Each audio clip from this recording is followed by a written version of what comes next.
हमारी समझ में है, जो पैगंबर ने बताया, आपके पैगंबर ने बताया कि जिस कौम को अपने रहनुमाओं की समझ ना हो उसके ऊपर जालिम हुक्मरानों को मुसल्लत कर दिया जाता है। आपने अभी कहा कि आज के जो हुक्मरान हैं, दल की बात नहीं है, आज का जो हुक्मरान है वो जालिम है आपकी नजर में। ठीक बात है, आप अपने पैगंबर की उसी कही हुई बात को आधा पढ़ रहे हैं, आधा नहीं पढ़ रहे। आपसे गलती पहले हुई है तभी तो आपके ऊपर जालिम। हम तो गलत हो सकते हैं, पैगंबर तो गलत नहीं हो सकते। तो मुसलमानों को इस बात की चिंतन करनी चाहिए। मुसलमानों को चिंता बहुत है, चिंतन नहीं है।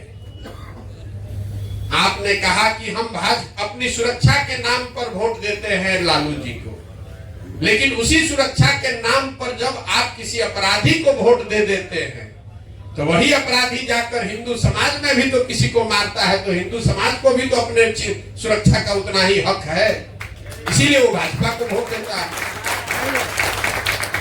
तो सामंजस्य तब बनेगा जो बात गांधी ने बताई कि जब मुसलमानों की सुरक्षा और हिफाजत की चिंता हिंदू करेगा और हिंदू की सुरक्षा की चिंता मुसलमान करेगा, तब न बात बनेगी।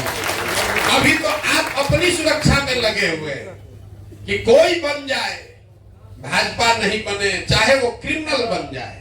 जब वो क्रिमिनल बन के आता है जीत कर आपके वोट से, मुसलमानों के वोट से जब क्रिमिनल अपराधी जीत कर आता है तो समाज में ये बात होती है, देखिए सब मुसलमान किसको जिता दिया है, उनको आके मार रहा है, तब तो आप उसको बचाने नहीं जाते। इसीलिए वो हिंदू मुस्लिम पोलराइजेशन होता है। आप भी, आपको अपने सुरक्षा का चिंता है, अपने हिंदू भाइयों की सुरक्षा का चिंता भी नहीं है, तो हिंदू भाई भी आपकी सुरक्षा का चिंता छोड़ दिया है। चलो भाई भाजपा आने दो, हम लोग अपना जान तो बच रहा है। जब तक आप इस सोच से बाहर नहीं निकलेंगे तब तक भला होने वाला नहीं। तो आप अपने रहनुमाओं की समझ ठीक बनाइए। जिसको आप रहनुमा समझ रहे हैं उससे आपका सुरक्षा नहीं हो रहा है, सुरक्षा दंगे से आपकी हो रही है, लेकिन आपके बच्चे कुपोषण से मर रहे हैं, आपकी महिलाएं प्रसव के दौरान व्यवस्था नहीं होने से मर रही है। पूरे देश में सबसे ज्यादा टीबी के रोगी, सबसे ज्यादा टीबी का इंसिडेंट रेट मुस्लिम बच्चों में बिहार में है। आप उस मौत को नहीं देख रहे।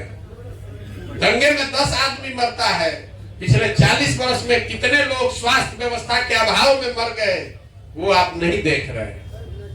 तो अपने हमारी बात मत मानिए।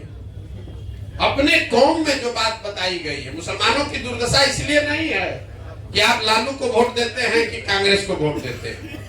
आपकी दुर्दशा इसलिए है कि आपने अपने कौम की बुनियादी बातों को छोड़ दिया। आपके कौम में ये बात बताई गई है कि बिना जद्दोजहद के जीवन में कुछ हासिल नहीं हो सकता है। अगर गलत बोल रहे हैं तो बताइएगा। मुसलमान आज का जद्दोजहद नहीं करना चाहता है। आप 5 बरस बैठ के यही सोचते रहते हैं कौन भाजपा को हराएगा, कौन भाजपा को हराएगा।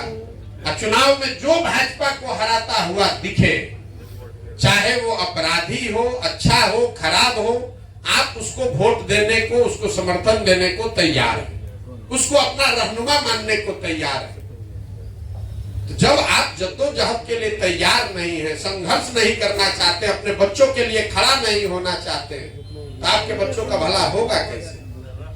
अगर ऐसी ही बात होती तो पैगंबर ने ये कहा होता कि जद्दोजहद की जरूरत नहीं है, बैठ के मौके का इंतजार करो। उन्होंने ऐसा नहीं ना कहा। आप लोग ये कहते हैं, जितने मुसलमान भाई हैं कहते हैं भैया हम लोग अल्लाह को छोड़कर किसी से नहीं डरते। मैं आपके मुंह पर कह रहा हूं, पूरे भारत में 10 बरस काम करके हमने देखा मुसलमानों से ज्यादा डरा हुआ कौम कोई नहीं है।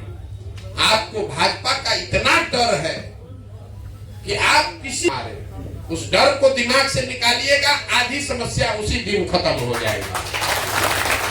आप भाजपा को हराने की चिंता छोड़ दीजिए। आप कैसे जीतेंगे, अपने बच्चों के लिए अच्छी व्यवस्था कैसे बनाएंगे, ये ना चिंता करना चाहिए। 24 घंटा यही सोच रहे हैं भाजपा को कैसे हराए, भाजपा को कैसे हराए। तो जिसको हराने के चक्कर में लगे हैं वो तो आपको परेशान करेगा ही करेगा। जिसको जिताने के लिए आप वोट दे रहे हैं वो भी आपकी इज्जत नहीं कर रहा है, वो भी आपको आपका हक नहीं देगा। तो अब आप अपने कौम की बुनियादी बातों को समझिए, जद्दोजहद के लिए खड़े होइए, अपने बच्चों के भविष्य के लिए खड़े होइए। खाली बैठ के सोचते रहिएगा कि कोई आता मोदी को हरा देता तो हमारा ठीक हो जाता, ऐसा नहीं हो सकता है। मेरा यही सुझाव है, मानना नहीं मानना आपकी मर्जी है।